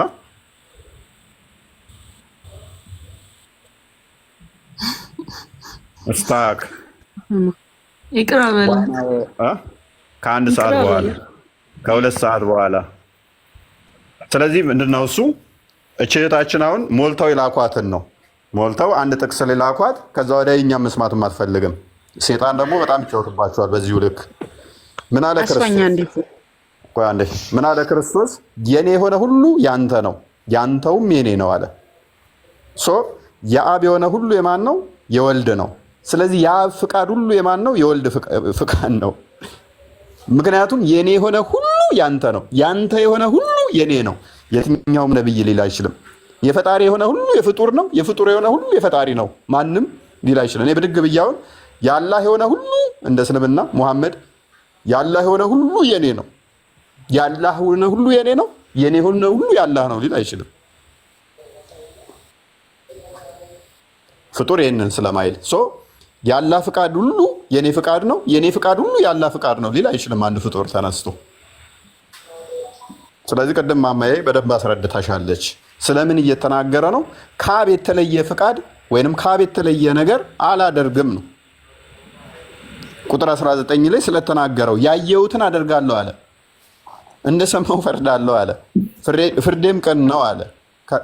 ከራሴ አንዳች አላደርግም ሲል ግን ምንድን ነው? ከአብ የተለየ አላደርግም ነው። አንዲት ፍቃድ ስላለች፣ አንዲት አገዛዝ ስላለች የአባቴን ፍቃድ እንጂ አለ። የአባቱ ፍቃድ ምንድን ነው? አባቱ ደግሞ ልጅን አይቶ በእርሱ እንድታምኑ ነው ይላል። እርሱ ደግሞ ምንድን ነው? የዘላለም ሕይወት ምሰጥ ነኝ አለ እዛው ላይ። ሜይ ቢ ግልጽ ይመስለኛል። አይ ቲንክ ለማንኛውም ላይ እኔ አሁን እንዴ ማዘራራሽ ኧረ በቃ ይሄ የሀሳብ መስጫ ሳጥን ቦታ አይደለም። እሺ ሀሳብሽን ያዥና ትምህርቱን ምንም ሀሳብ መስጫ ሳጥን አይደለም። አስቀምጪው። እሺ አንቺ ሀሳብ አስቀምጪው። አይገባን አስቀምጪው። አንቺ ጋር እሱን ሀሳብ አለኝ። አይ እህታችን በስነ ስርዓት ማውራት ከቻልሽ አሁንም እዚሁ ጋር እኮ ማውራት ይቻላል። ግን ስትጠየቂ የምትጠፊ ከሆነ የምትፈልጊውን ፖይንት የምታወሪ ከሆነ ይሄ ለመረዳት አድርጊ። በቃ ሚዩት አድርጊሽ አንዴ። አሁን በቁርአንሽም መሰረት በራሱ ከሙታን የሚያስነሳው ማን ነው? እንደው ከአምላክ ውጪ ከሙታን ማስነሳት የሚችል የትኛው ነብይ ነው ብለን ብንጠይቅሽ አታመጭ። ምክንያቱም በቁርአንሽ በሱረቱል ሐጅ ቁጥር 7 ላይ ሰዓቲቱም መጪ በእርሷም ፈጽሞ ጥርጣሬ የሌለባት በመሆኗ አላህን በመቃብሮች ውስጥ ያለን ሁሉ የሚቀሰቅስ በመሆኑ ነው አለ። ስለዚህ ከሙታን የሚያስነሳው ማን ነው ብለሽ ነው የምታምኚው? አላህ ነው። ከአላህ ውጪ መሐመድ ማስነሳት ይችላል? ከአላህ ውጪ ማስነሳት የሚችል አካል አለ?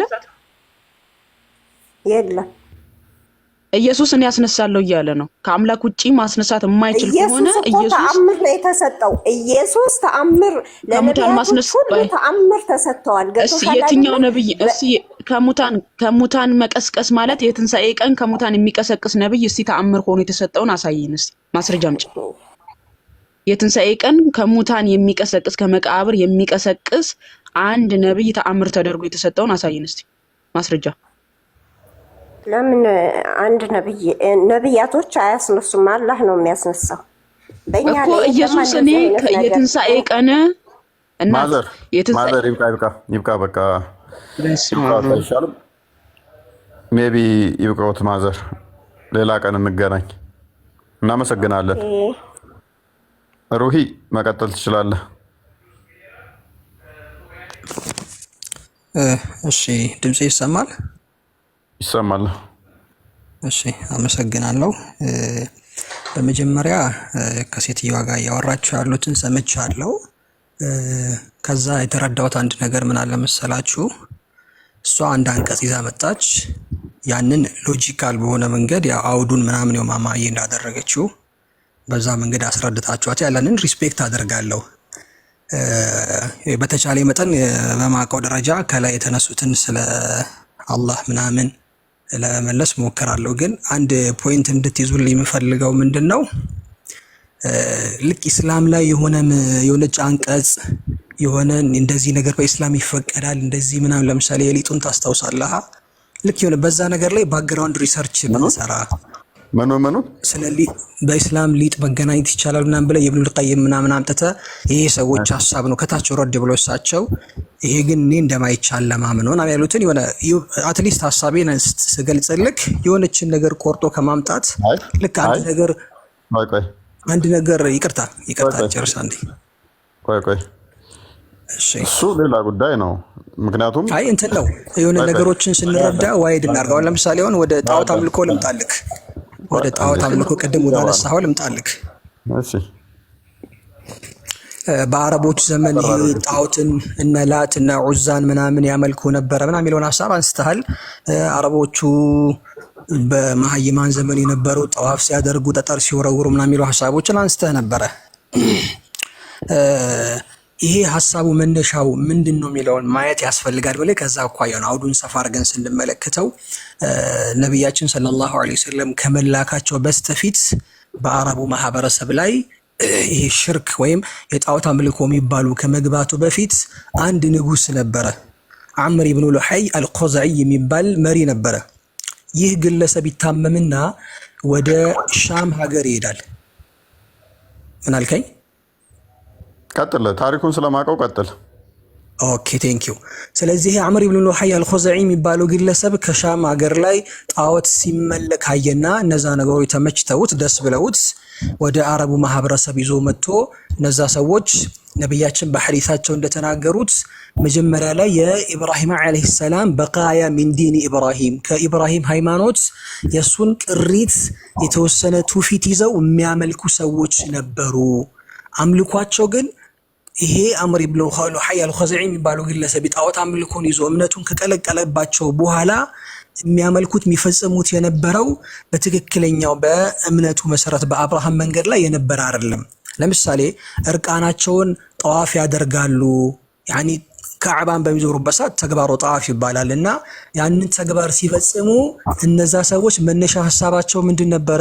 ወንጀል በሰራንበት ልብስ የአላህን የተከበረ ቤትን ጠዋፍ አናደርግም ብለው ስለሚያስቡ ያለው አዲስ ልብስ ይገዛል፣ ያላገኘ እርቃኑን ይፈጽማል። እውነት ታዲያ ያንን ነገር ነብያችንና የእሳቸው ባልደረቦች እርቃናቸውን ጠዋፍ አድርገዋል? ኔቨር አላደረጉም። ይሄ የሚለበሰው እንኳን ፎጣና ከላይ የሚደረገው ያኒ ከስር የሚደረገው ሽርጡና ከላይ የሚደረገው ፎጣ ኢቭን ትከሻቸውን እንኳን የሚከፍቱበት ራሱን የቻለ ምክንያት አለ። እውነት ሐዲሱ የምታውቀው ከሆነ ለዚህ ያልኩ አንድ ነገር ስናወራ ያ ነገር ከምን አንፃር መጣ ባክግራውንዱ ምንድነው? እናንተ አንዱን አንቀጽ ለማስረዳት ብዙ እንዳስረዳቸው ሴትየዋን ያለውን ዙሪያ ነገሮችን ማየት ለምንድን ነበር ትከሻቸውን የሚከፍቱት? ገብቷል አይደለ? መሰል ነገሮች ላይ ማድረግ ያስፈልጋል። ስለዚህ ይሄ ጣዖት አምልኮ የሚባለው ነገር እነዛው ኢቭን ጣዖቶቹን ስማቸውን በተመለከተ አላህ Subhanahu Wa Ta'ala አፈራአይቱም ላተ ወልዑዛ ወመናተ الثالثة الأخرى ألكم الذكر وله الأنثى إذا تلك قسمة ضيزى ይላል። ضيزى ኢላ አላህ ቁርአን ላይ ሲናገር ማለት ነው። ስለዚህ ይሄ እነ ላት እነ ዑዛ እነ መናት ኢቭን ስማቸው ከየት መጡ የሚለውን ተፍሲር ትላላችሁ። እስኪ ተፍሲሮቹን ገብታችሁ ተመልከቱት። ላት የሚለውን ቃል አላህ ከሚለው ወስደው አስመስለው ወሰዱ። አላህ የሚለውን ቃል በተመለከተ አላህ የሚለው ቃል እውነት ከጣዖት አምላኪዎች ነው የተወሰደው? እውነት ነብያት አላህ የሚለውን ቃል አይጠቀሙትም ነበረ? እስኪ አንድ አንቀጽ ልስጥህ ከቁርአን የትኛውም ነብይ ተናግሮታል። የኢየሱስን ልስጥህ። አላህ Subhanahu Wa Ta'ala ቁርአን ላይ ሱረቱል መርየም 35ኛ አንቀጽ ላይ ሲናገር ወኢነላህ ረቢ ወረብኩም አላህ የኔም የእናንተም ጌታ ነው ይላል ኢየሱስ ክርስቶስ። አቤት ሩሂ ኢየሱስ ክርስቶስ ሳይሆን ይሳበል ናውራ ባይ ሩሂ እንደሞኝማ ተሰራ ቁርአን ውስጥ እኮ አላህ የሚባል ስም የለም ወይ? ቁርአን ውስጥ አላህ የሚባል ስም የለም አላልንም? ኖ አላህ የሚለው ቃል መሐመድ ያመጣው ከጣዖት አምልኮቹ እነሱ ለጣዖት የሚሰይሙት ተራና አዳምጥ። ረጅም ሰዓት እድል ሰጥቼ እኮ አዳመጥኩ። እድል ሰጥቼ ካዳመጥኩ አንተ ደግሞ ተራን ልታዳምጥ ይገባል ማለት ነው። ቁርአን ውስጥ ከሌለማ እንደውም ክሌማችን ውድቅ የሆነብን ነበረ። ቁርአን ውስጥ መኖሩ እኮ ነው እኛ ደስተኛ ሆነን ከጣዖት ነው የተወሰደው ምንለው እኮ ተወሰደ። አንድ ነገር ተኮረጀ ስንል አንተ ጋር አለ እያለ ነው እኮ። ባይኖር ኖሮማ ተኮረጀ አንልም እኮ። አላትም ሆነ አሉዛም ሆኑ መናትም ሆነ አላህም ሆነ ከጣዖታውያን ተኮርጀዋል ስንል ቁርአን ውስጥ ስላገኘናቸው ነው። እነኝን ታሪኮች ስላገኘናቸው ነው። ከዛ ምን አነሳ? በጥቁሩ ድንጋይ ጋር በተያያዘ የሚደረጉ ስርዓቶችን አነሳ። ጣዖት አምልኮ እንዴት እንደመጣ ሜቢ መካ ላይ ሁበል እንዴት እንደተቀመጠ የምታውቀው ከሆነ ታሪኩን። ከዛ ደግሞ የአብርሃም ቤት ነበረ ብለው ያሉት ደግሞ ማን እንደሆኑ ለሙሐመድ አስቀድመው የነገሩት ማን እንደሆኑ ሲራን አንብበህ ከሆነ ተባሪንም ሲራህ ላይ ኢብን ሳድ አልተበቃት የሱ መጽሐፍ ላይም አንብበው ከሆነ አስቀድመው የነገሩት ለሙሐመድ ማን ናቸው? ሙድ እያያዙበት ነበረ። ይሄ የአባታችን የአብርሃም ቤት ነው ብለው የነገሩት ለሙሐመድ ሰዎች ናቸው። እውነት መስሎት እሱ ደግሞ ጣዖታውያኑን አባረረና የአባታችን የአብርሃም ቤት ነው አለ። አይ ይሄ አስቀድሞ አብርሃም ቤት ነው የምትለን ከሆነ ማስረጃ ዱቅ ታደርጋለህ። የት ታመጣልናለህ? ፕሪ ሙሐመድ ፕሪ እስላም አንድ ኤቪደንስ አንድ ብቻ ነው፣ ብዙ አልፈልግም። በ4ኛው ሴንቸሪ፣ በ3ኛው ሴንቸሪ፣ በ2ኛው ቢፎር ክራይስት አብርሃም የሚባለው እዛ ሄዶ እንደዚህ አድርጓል የሚል አንድ ማስረጃ፣ ብዙ አይደለም የምፈልገው፣ አንዲት ብቻ አታመጣም። ሙሐመድ የሰማቸውን ታሪኮች ቆይ ልጨርሳ፣ ያንን ይዘት መጣለህ። ያ ደግሞ ውጤታማ አያደርግም። ዘሆል ከዛ በኋላ ደግሞ 7 ጊዜ የሚዞሩት ከጣዖታውያን የተወሰደ ነው። ጣዖታውያን ያደረጉት አብርሃም አድርጎታል ካልከኝ ሙሐመድ ከጣዖታውያኖቹ ወስዶ ከማድረጉ በፊት በ5ኛው፣ በ4ኛው፣ በ3ኛው ሴንቸሪ ላይ አብርሃም እዛ ሄዶ እንደዚህ ዞረ 7 ጊዜ እንደዚህ ሮጠ አይሚን ሄደ ወደ ሰፋና መርዋ ሄዱ፣ አጋር እንደዚህ ያደረገች የሚል አንድ መረጃ ታመጣልኛለህ? አታመጣም። ይሄ ያለው የማን ነው? የጣዖታውያኖቹ ነው እንጂ በታሪክ ይሄ የለም። ሁለተኛ ራቁት አይሄዱ ምናምን ብለሃል። ሙስናድ አህመድ 317 ላይ ዑመር ራሱ ይናገራል። አሁን ጣዖታውያኖቹን አጥፍተናል፣ ለምንድን ነው ሳንሸፈን ታዲያ ምን ዞረው ይላል። ጣዖታውያኖቹን አስወግደናል፣ ለምንድን ነው አሁን አንከበር አድርገን ተገልጠን የምንሄደው ብሎ ይላል። ለምን? አስቀድመው ከጣዖታውያኖቹ የወሰዱት ስለሆነ አሁን አይጠበቅብንም ይላል። አሁን ማድረግ አይጠበቅብንም። 7 ጊዜ መዞሩን ሐዲስም ተፍሲርም ሰጣለኝ። የወሰድነው ከማን ነው ይላል?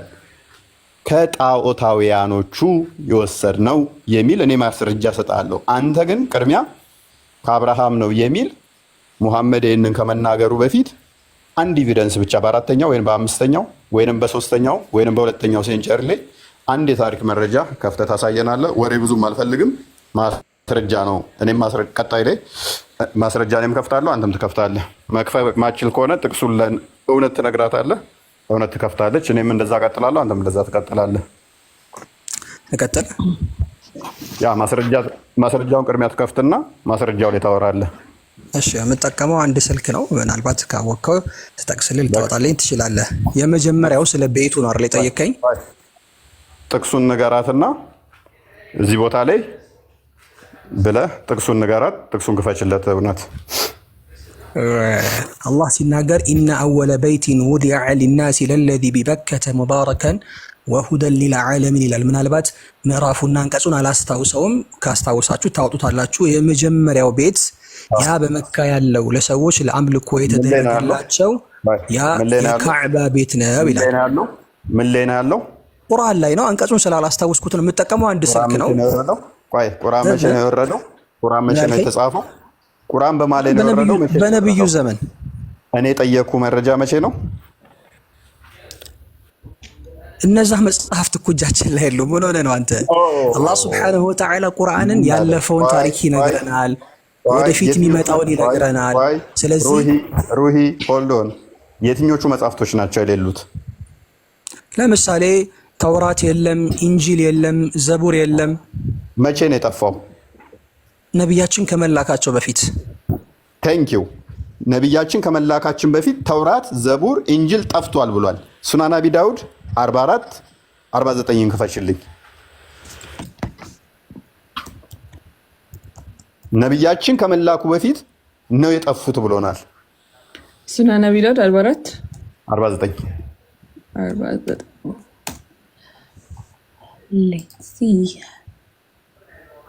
ልብ በሉ። ነቢያችን ከመላኩ በፊት ጠፍተዋል መጽሐፍቶቹ ብሎናል። ቀጥይ። አይ ቲንክ ከዚህ ጀምረውን አይደለ? ያ ሜሴንጀር ኦፍ አላህ ያው ዋናው ፖይንቱን ብዙ ሰዓት ከነጥቦች ስለገደልን ወደ ነጥቡ ልግባና ሜሴንጀር ኦፍ አላህ who sat on it and said bring the Torah ምን ብሎናል ወንድማችን? ነብዩ ከመምጣቱ በፊት መጽሐፍቶቹ ጠፍተዋል አለ። ነብዩ ግን ምን ይላል? ተውራትን አንጡት አለ። ተውራትን አንጡት ይላል አይልም እኮ። ተውራትን አንጡት ማለት እኮ እነሱ አላህ ሱብሓነሁ ወተዓላ ለሙሳ ያወረደለትን መጽሐፍ ደብቀው በረዘው ሪል ትክክለኛውን ያልተበረዘውን ተውራት አምጡልኝ አሏቸው እንጂ ትክክለኛው ተውራት የሙሳ ዓለይሂ ሰላም አለ ማለት አይደለም። አላህ ሱብሓነሁ ወተዓላ እንደበረዙት እጅ እንዳስገቡበት ነገሩን እኮ አይደል እንዴ? አሁንም ሌላ ስህተት ቴንኪው። ተበርዟል፣ የተበላሸ መጽሐፍ ነው፣ የአምላክ ቃል አይደለም ማለት ነው። ተሳስቷል። አላህ ሱብሓነሁ ወተዓላ ቁርአን ላይ ሲናገር አዳምጥ። ቆይ ሌላ ስህተት አሁንም ሳታቅ ጥቅሱን ተውራት ነብዩ ከመምጣቱ በፊት ምን አለ? ጠፍቷል፣ የለም ማለት። ነብዩ ባለበት ሰዓት ላይ ደግሞ አንጡ ተውራትን ብሎ ከሰዎች ሲቀበል አሳየ ነው። አሁን ደግሞ ምን አለ? ጠፍቷልና ተበርዟል ይለያያል። ጠፍቷልና ተበርዟል ይለያያል። ቴንኪው ተበርዟል። በቃ ነብይ ያለው ደግሞ ስለዚህ እነሱ ሪል ያልተበረዘው እናንተ ትክክል የሙሳን አስተምሮት የምትከተሉ ከሆነ ሪል መጽሐፍ አዳምጥ። ነብይ ይመልስልን። ነብይ ይመልስ። የተከፈተው ሌላ ጥቅስ ጋር እንሄድም። ከዛ bring the Torah አለ። ቶራውን አምጡልኝ። it was them brought not a person በቃለው እንዳይል ያው bring the Torah ያለው ሰውን አይደለም። then he then withdrew the cushion from the beneath him and placed the Torah on it and say ከዛ ከመጠበተን ኩሽን ማለት ላይክ እንደ እንትን ነው፣ እንደ ሶፋ ላይ የሚቀመጠው ይሄ ትራስ ነገር አለ አይደል? እንደሱ ነውና አስቀመጠውና ቶራውን እዛ ላይ አስቀምጠው I believed in thee በዚህ አምናለሁ in him who revealed thee እና በላከውም በገለጠው ማለት ነው። አንሳል ማይክን ነብይ በተበረዘ መጽሐፍ ያምናል አይደለ? ማይክን አንሳ። አሁን ነብይ በተበረዘ መጽሐፍ ነው በዚህ መጽሐፍ አምናለሁ ብሎ ሲል ያ መጽሐፍ የተበረዘ ነው። ነብይን ተዋቸው። እኔ ለምሳሌ በኢንጂል በወንጌል አምናለሁ። እኔ በወንጌል አምናለሁ። ለምሳሌ በወንጌል አመንኩኝ ማለት አንተ እጅ ላይ ያለው ወንጌል ትክክል አልወጣኝም። እኔ ስላንተ አይደለም። ከነብያችን በፊት ነው ተውራት የጠፋው ብለህ ነበረ። ተውራትን አንጡ አለ፣ መጽሐፉን ተቀበለ። መጽሐፉን ተመቀመጫው ብድግ ብሎ መሬት እንትን ላይ ያስቀመጠ ሶፋ ትራስ ላይ ያስቀመጠው በዚህ መጽሐፍ አምናለሁ አለ። የሰይጣን አስተምሮ የገባበትን መጽሐፍ ነው አምናለሁ ያለው ለሴ በአንተ አስተምሮ መሰረት፣ ምክንያቱም ተበርዟል ማለት ስህተትን መጽሐፍ ነው በዚህ መጽሐፍ አምናለሁ የሚለው ነብይ በዚህ መጽሐፍ አምናለሁ ማለትና ተውራት ከአላህ በወረደው መጽሐፍ አምናለሁ ማለታቸው ይለያያል እኮ። አሁን ታይትል አትቀይር፣ ይወለ ታይትል አትቀይር። እኔ ያልኩህ ምንድን ነው? ስለ ካዕባን ያወራነው አይደል? ቆይ ተረጋጋሩ። አስቀመጠው፣ ከዛ ባስቀመጠው መጽሐፍ አምናለሁ እሱንም በገለጠው አምናለሁ አለ። እዚህ ጋር ስለነበረ ተውራትን ያወረደው አላህ ነው፣ የገለጠውም አላህ ነው። በአላህ አምናለሁ ማለት ነው። ቆይ አይ ቢሊቭ ኢን ዲ ማለት ምን ማለት ነው? ዚህ ምንድነሽ? ትርጉማ ምንድን ነበረ? ተርጉማ ጀምረው አይደለ? ራስህ ተርጉምልኝ። እኔ እኮ እንግሊዘኛ አላወራሁም፣ በአማርኛ ነው እያወራሁ ያለሁት። ተርጉምልኝ፣ ራሱ ምላሽ ስለሚሆንህ ማለት ነው እኮ። ካወቅከው ተርጉምልኝ። እኔ አማርኛ ነው እያወራሁ ለታ፣ በአማርኛ ነው እያወራን ያለ ነው። ወደዛ ትጂ እውነት። ስለዚህ ካላወቅህ ለምን ትከራከረናለህ ታዲያ? እኔ ማውቀው ተውራት የአላህ ቃል ነው፣ በሙሳ ላይ አውርዶታል። ስለዚህ አዳምጥ። በቃ ሙስሊሞች እንደዚህ ናቸው፣ ታዘቧቸው። ውሸታም፣ ቀጣፊ አብዱልፈታ ታዘብ። እንግዲህ ምን አለ እናስቀድሞ ተውራት ጠፍቷል ከነብዩ በፊት አለ። መቼ ነው የጠፋው ስለው ከነብዩ በፊት አለ። በነብዩ ጊዜ ተውራት እንደነበረ ሳሳየው ተበርዟል አለ። ነብዩ ደግሞ ምን አለ? በዚህ መጽሐፍ አምናለሁ አለ። በይሄ መጽሐፍ አምናለሁ። በዚህ ሲል በተበረዘ መጽሐፍ አምናለሁ ካለ ልብ በል አብዱልፈታ፣ መጽሐፉ የተበረዘ ነው። ለምሳሌ ክርስቶስ ነብያችንም ተዋቸው እኮ አለ። ነብያችንም ተዋቸው አለ። ያ ናቃቸው እኮ ተውራት አሁን ተሰቅሏል ክርስቶስ ይላል። ስለዚህ ተበርዟል እንበል። ቆይ አንዴ፣ እኛ መጽሐፍታችን እንደዚህ ተበርዟል እንበል። ኢንጂላችን ተውራታችን ተበርዟል። ስለዚህ ነብዩ ተቀብሎ በዚህ መጽሐፍ አምናለሁ ሲል በተበረዘው አምናለሁ እያለ ነው። ስለዚህ ነብዩ የሚያምንበት መጽሐፍ እኔም ተጠያቂ ያልሆንበትም ማለት ነው። በዛ መጽሐፍ ሳምን መጽሐፉን ሳነበው እኔም እኮ አምንበታለሁ ያልኩህ እኮ ነው። እኔም አምንበታለሁ። ቆይ አዳምጥ። ስለዚህ ምንድነው እሱ ማለት ነው? ባይ ዲፎልት በዛ መጽሐፍ ሳምን አውቶማቲካሊ እሱ በዚህ መጽሐፍ ትክክል ነው ካለ እሱን መጽሐፍ ደግሞ በእኔ መጽሐፍ ዳኘዋለሁ። 5ኛው ሱራ 47ኛው ላይ ፍረዱበት ስለሚለኝ ስፈርድበት አውቶማቲካሊ እስልምና ሐሰት ይሆናል ማለት ነው። ተበርዟል ላለው ግን አንድ መረጃ ልስጠው፣ አንድ ክትባት። ሱራ 3:78 ተፍሲር ኢብን ከሲርን ክፈችልኝ። 3:78 ተበርዟል የሚለውን ላፍርስበት። እንዳልተበረዘ እዚሁ አሳይተናል። ነብዩ እንደሚያምንበት ተበርዟል የምትለውንም ደግሞ እናክሽፍበት። አንቺ እንጅድ በይና ሜቢ እንትን አድርጊው እስቲ